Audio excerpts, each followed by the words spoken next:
to millions of fans around the world. Halo Baraya, gimana kabarnya? Mudah-mudahan sehat dan diberi rezeki yang melimpah. Oke Baraya, kembali lagi di channel Gerecek Film bersama saya Michael Asep. Video kali ini saya akan menceritakan alur film Rumble in the Bronx tahun 1995. Oke Baraya, jangan ngalobakeun banyak, kita langsung ke filmnya.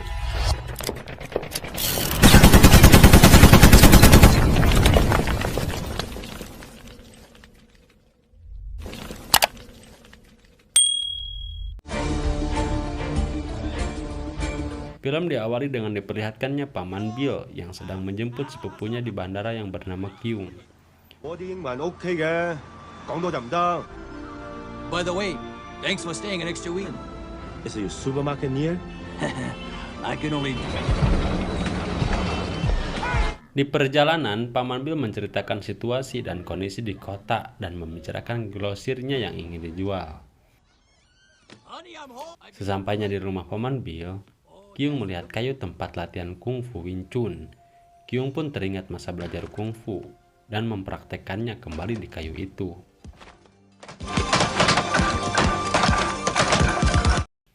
Tidak sengaja, Paman Bill melihat Kyung sedang berlatih di kungfu di kayu itu. Kyung pun kaget dan berhenti dengan tepuk tangan anak kecil yang melihat gerakan kungfunya. Anak kecil itu bernama Danny. Paman Bill menyapa Danny dan mereka berdua menghampiri Kyung sambil memujinya. Lalu Kyung memberi Danny satu jimbot buat kenang-kenangan. Paman Bill dan Kyung berangkat ke grosir untuk mengecek kondisi grosir yang ingin dijual itu.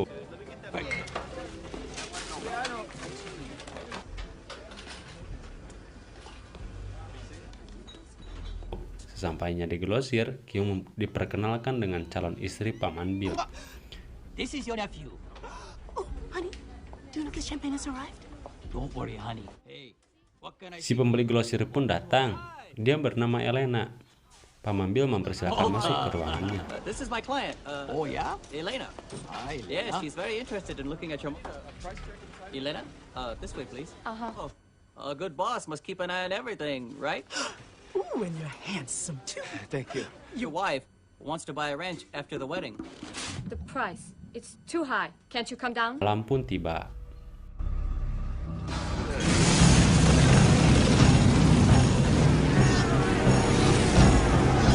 Kyung yang sedang beristirahat terganggu dengan berandalan yang sedang balapan liar.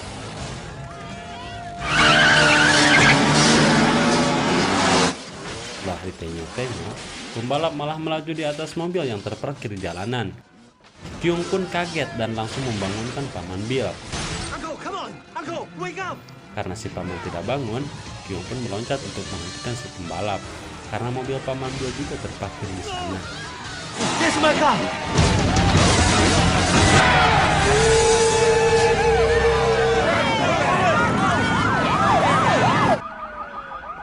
Uncle! Singkat cerita, pernikahan Paman Bill berlangsung.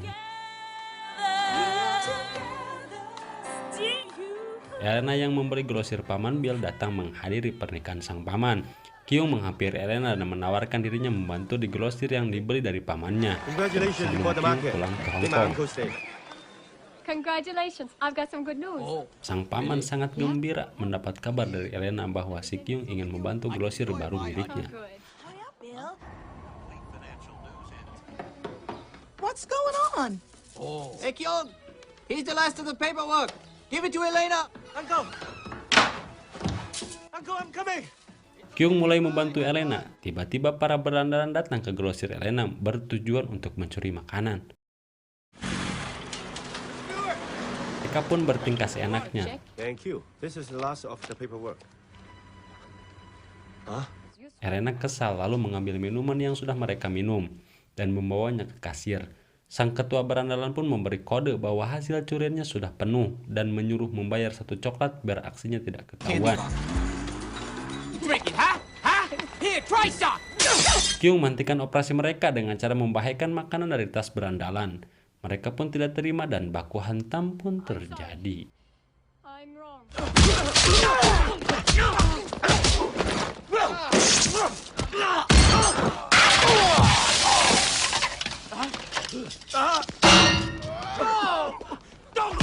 Kyung berhasil mengalahkan berandalan dengan keahlian kungfunya, dan salah satu dari berandalan diancam oleh Kyung supaya tidak kembali lagi ke grosir milik Elena. Careful, mind your step. Waktu tutup grosir pun tiba.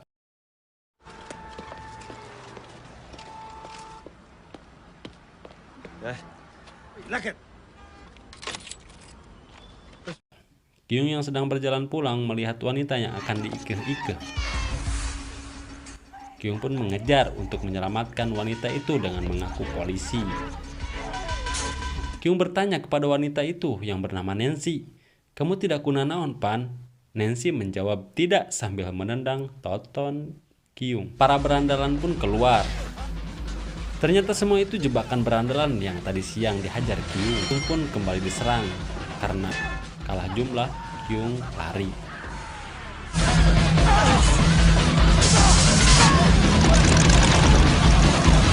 Kyung berlari ke jalan yang buntu.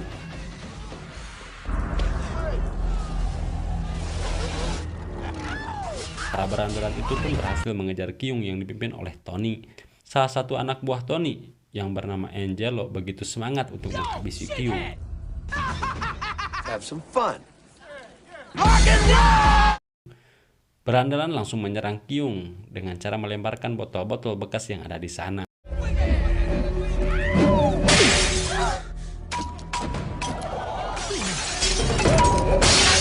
Salah satu botol mengenai toton Kyung. Grinu.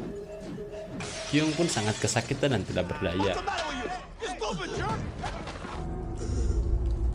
Dani sedang bermain jimbot. Nancy datang dan mengajak ngobrol Dani. Ternyata Nancy adalah kakak Dani.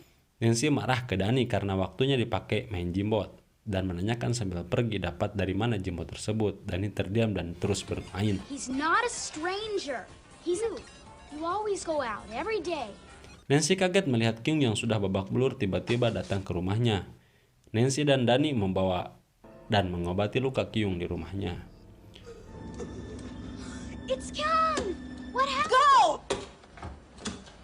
Kyung terbangun dari pingsannya. Si Dani pun memberikannya satu roti untuk mengisi perutnya. Here, have some.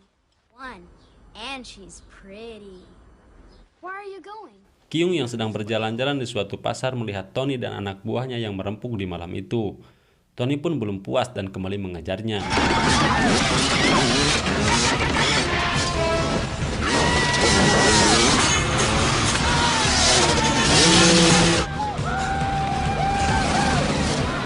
Kyung berlari ke parkiran paling atas dan bersembunyi di mobil yang berisikan banyak balon yang ingin dipasarkan. Keberadaan Kyung pun diketahui salah satu anak buah Tony dan mobil itu pun didorong ke jalanan. Kyung berhasil keluar dari mobil itu dan berlari ke ujung parkiran.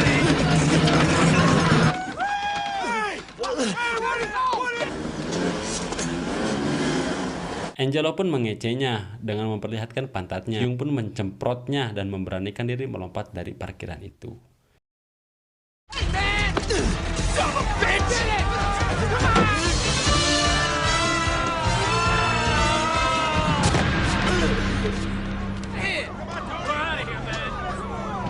Singkat cerita, kita diperlihatkan dengan mafia yang sedang codan berlian. 50 carat. F color. Cash, man. Okay, I want the diamonds now. Hey, what's up? Salah satu anak buah mafia yang menjual berlian menabrak mobil yang membeli berlian itu karena ingin mengambil berliannya kembali. Jadi, Kyung, Dani, Angelo dan temannya melihat kejadian itu, sedangkan Angelo dan temannya bergegas mengambil barang-barang berharga dan mengambil koper yang berisikan berlian itu. Si mafia yang menjual berlian pun datang dan memberi peringatan ke Angelo supaya koper tidak diambil. Kyung membawa Dani ke apartemennya. Angelo ngeyel dan kabur sambil membawa koper itu. Angelo pun membuka koper. Angelo senang campur siun. Ternyata diisi koper itu adalah berlian. Si mafia masih terus mengejar Angelo. Angelo lari ke sekitar apartemen si Dani. Angelo melihat kursi roda dan menyembunyikan berlian di bantal kursi roda Dani. Mafia pun meluncurkan satu tembakan ke Angelo supaya Angelo tidak kabur-kaburan lagi. Cops are all over the place. Angelo pun meminta ampun. Pas mafia mau menginterogasi Angelo, polisi pun datang. Mafia dan Angelo dibawa ke kantor polisi dan diinterogasi. What about What we have is a list of missing diamonds, guns without fingerprints. What? The Karena lawyers. tidak ada bukti yang kuat, mereka pun dibebaskan. We'll sit down. What happened? The bad guys were here, but the police are here. What do you think? I think you're right. Kyung mengambil kursi roda dan membersihkan bantalnya. Kyung sedikit merasa ada yang aneh di bantal itu. Si Dani memanggil Kyung dan tidak sempat mengecek bantalnya. Dani menunjukkan hadiah bantal kursi roda dan boneka dari kakaknya. Kyung mencari Nancy ke kamar. Nancy tidak berani keluar. Nancy mendengarkan curhatan Dani ke si Kyung. Ternyata Nancy yang marah-marah terus dan tidak memperhatikan Dani. Nancy pun terharu lalu keluar. Nancy pun meminta maaf kepada Kyung atas kejadian di malam itu.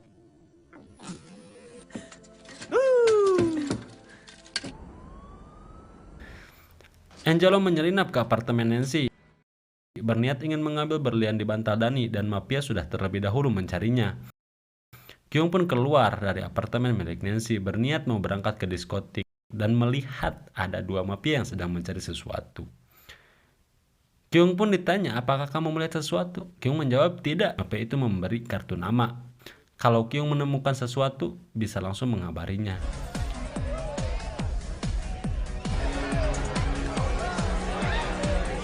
Sesampainya di diskotik, Kyung melihat Nancy yang sedang joget asik hanya dengan memakai bikini.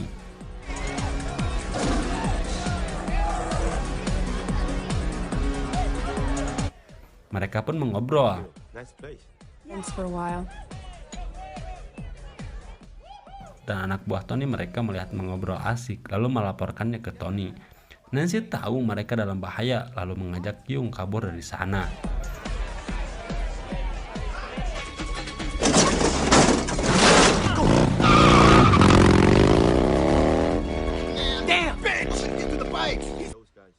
Di pinggir danau, Nancy dan Kyung sedang mengobrol. Tiba-tiba Nancy mencium Kyung. Dapat banyak. Sedangkan Tony tidak terima Nancy pergi dengan Kyung. Tony marah dengan mengobrak-abrik grosir milik Elena. Tanpa disadari, dua buah anak Tony diculik mafia. Dua anak buah Tony dipaksa mengatakan keberadaan Angelo. Salah satunya dibunuh memakai kayu. Kyung datang ke grosir. Elena menceritakan kejadian ke Kyung. Kyung kesal dan meminta Nancy untuk mengantarkan ke markas si Tony. Well, I'm just a friend of mine. Yeah, sure. Kyung mengajak Tony duel.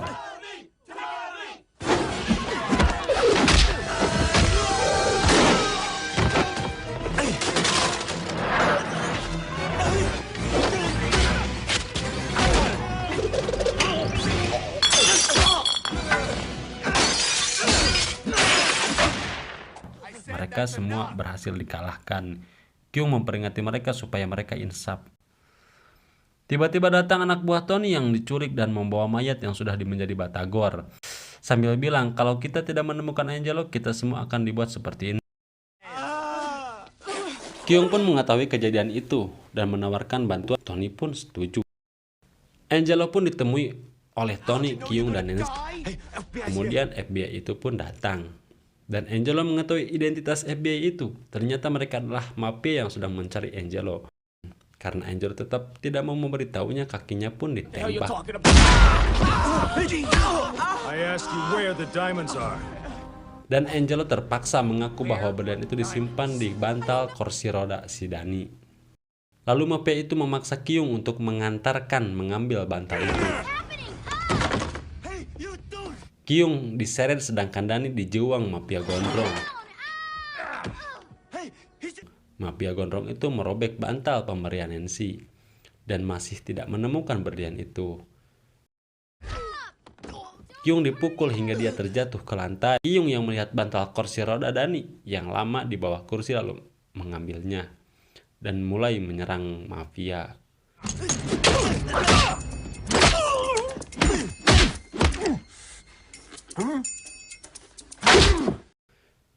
Dan dua mafia itu berhasil dikalahkan. Kyung mengecek berlian itu dan Dani menelepon bantuan polisi. HP mafia pun menerima telepon dari temannya. Lalu Kyung mengangkat dan salah satu mafia mengancam Kyung kalau berlian itu tidak dikembalikan, Nancy dan Tony akan dihabisi. Kyung langsung pergi ke grosir milik Elena dan grosir sedang direnovasi. Kyung langsung memanggil Elena yang sedang menyortir barang-barang dan menunjukkan berlian itu ke sana. Elena pun terkejut dan langsung mengajak Kyung ke ruangannya, sedikit agak bunga. Elena sedang asik memegang berlian, tiba-tiba teleponnya berbunyi dan Kyung mengangkatnya.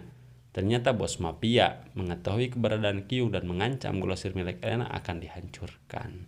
Nah, tiba-tiba Elena alasan ke toilet dan membawa sedikit berlian dan Kyung pun mengetahuinya. Elena pun kesal dan mengembalikannya. Kyung melihat keadaan di luar. Ternyata para mafia sudah siap merobohkan grosir dengan mobil derek sewaan. Kyung terkejut dan mencoba untuk memberitahu Elena bahwa situasi dalam bahaya. Elena tidak peduli dan meneruskan memperjuangkan emas yang banyak di tempatnya.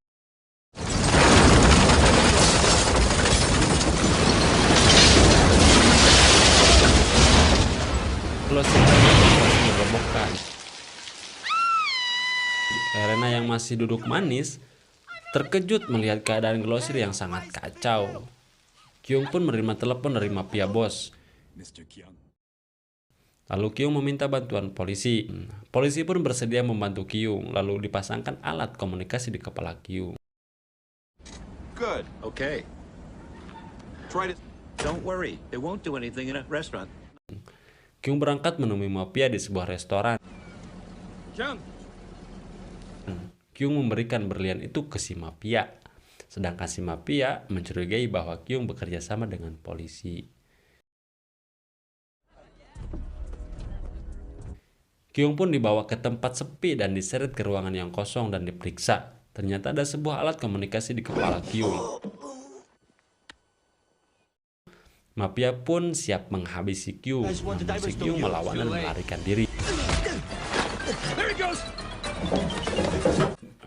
Salah satu mafia menemukan Kyung yang bersembunyi di sela-sela yang sangat sempit. Lalu polisi pun datang, saling tembak pun terjadi. Kyung pun keluar dari sela-sela yang sangat sempit itu dan berlari mengejar para mafia.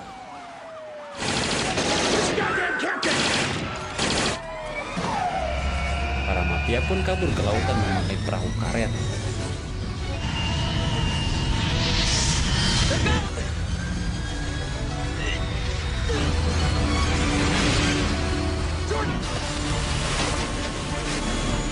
Sedangkan Kyung berusaha bersikukuh mengejar para mafia. Perahu karet pun melaju ke pusat kota. Kekacauan pun terjadi.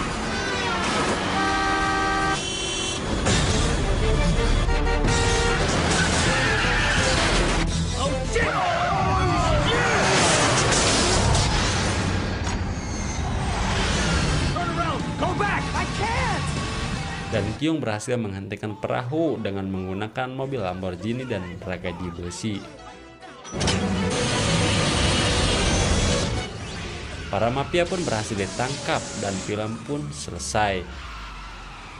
Maaf kalau ada salah kata. Cukup sekian dan terima kasih. Kalau ada kritik saran, tolong tulis di kolom komentar. Sampai bertemu di film selanjutnya.